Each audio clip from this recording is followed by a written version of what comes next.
संविधान के निर्माता डॉक्टर भीमराव जी अंबेडकर जी का इस कार्टून के माध्यम से घोर अपमान करने वाला कृत्य किया।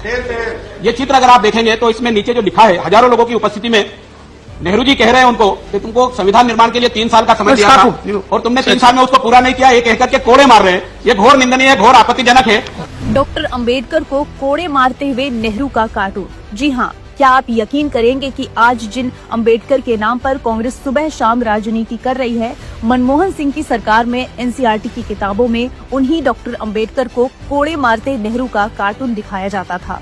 डॉक्टर अंबेडकर से नफरत का कांग्रेस का बहुत पुराना इतिहास है और आज हम आपको वो सारा इतिहास विस्तार से बताएंगे।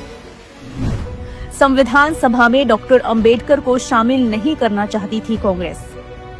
आज सारा देश डॉक्टर अंबेडकर को संविधान निर्माता के तौर पर जानता है, लेकिन क्या आप जानते हैं कि संविधान सभा के शुरुआती 296 सदस्यों में बाबा साहिब का नाम तक नहीं था। बाबा साहिब बंगाल के जिस जिले से चुनकर संविधान सभा पहुंचे थे, विभाजन के बाद उस जिले को पूर्वी पाकिस्तान का हिस्सा बना दिया गया था, जिस कारण बाबा साहिब पाकिस्तान की संविधान सभा का हिस्सा बन गए थे। इसके बाद जब डॉक्टर अंबेडकर ने कांग्रेस को धमकी दी कि वो इसे राजनीतिक मुद्दा बनाएंगे और ऐसे संविधान को स्वीकार नहीं करेंगे, तब जाकर कांग्रेस आलाकमान ने उन्हें संविधान सभा में जगह देने का फैसला किया। बाबा साहिब को कांग्रेस ने 2 बार चुनाव हरवाया।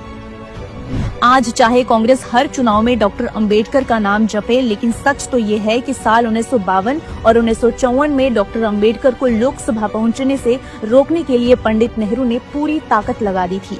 1952 में हुए पहले आम चुनाव में और 1954 के उपचुनाव, दोनों जगह कांग्रेस के हाथों बाबा साहिब अंबेडकर को हार का सामना करना पड़ा और इन दोनों ही चुनाव में स्वयं नेहरू ने बाबा साहिब अंबेडकर के खिलाफ चुनाव प्रचार किया था, जैसे नेहरू खुद ही नहीं चाहते थे कि अंबेडकर जीतकर लोकसभा पहुंच जाएं।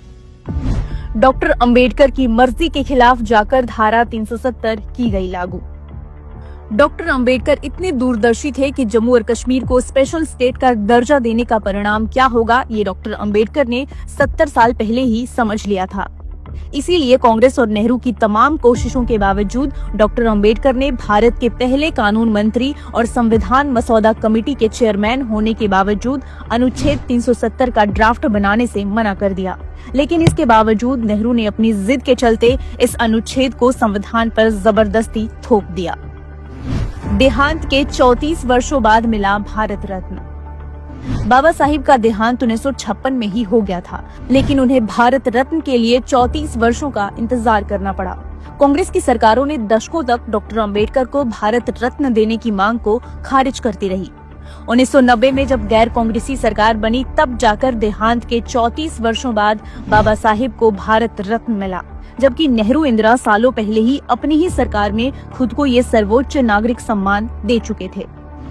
बाबा साहिब का नहीं बनाया कोई राष्ट्रीय स्मारक। 70 साल तक कांग्रेस बाबा साहिब का नाम इतिहास से गायब करने में लगी रही। तभी तो सत्ता में इतने दशक रहने के बावजूद कांग्रेस ने कभी बाबा साहिब के नाम पर एक भी राष्ट्रीय स्मारक तक नहीं बनाया। 2014 में केंद्र ने कांग्रेस सरकार की विदाई के बाद उनके जन्म स्थान महू में बाबा साहिब का राष्ट्रीय स्मारक बनवाया गया। संसद कक्ष में नहीं लगने दी बाबा साहिब की तस्वीर। भारत को बस एक परिवार की गुलाम समझने वाली कांग्रेस ने जिस व्यक्ति को संविधान निर्माता कहा जाता है, उन्हीं की कोई तस्वीर संसद के केंद्रीय कक्ष में नहीं लगने दी। कांग्रेस ने दीवार पर जगह नहीं खाली होने का हवाला देकर तस्वीर लगाने की मांग को हमेशा खारिज किया। 1989 में जब गैर कांग्रेसी सरकार बनी, तब जाकर संसद के केंद्रीय कक्ष में बाबा साहिब का चित्र शामिल कराया। आज दलित वोट के लिए कांग्रेस कितना भी डॉक्टर अंबेडकर के नाम का जाप कर ले, लेकिन सच तो ये है कि जीते जी और देहांत के बाद भी कांग्रेस ने नेहरू, इंदिरा, राजीव को महान साबित करने के लिए डॉक्टर अंबेडकर और उन जैसे दर्जनों दूसरे राष्ट्रीय महापुरुषों का कदम कदम पर सिर्फ अपमान ही किया है।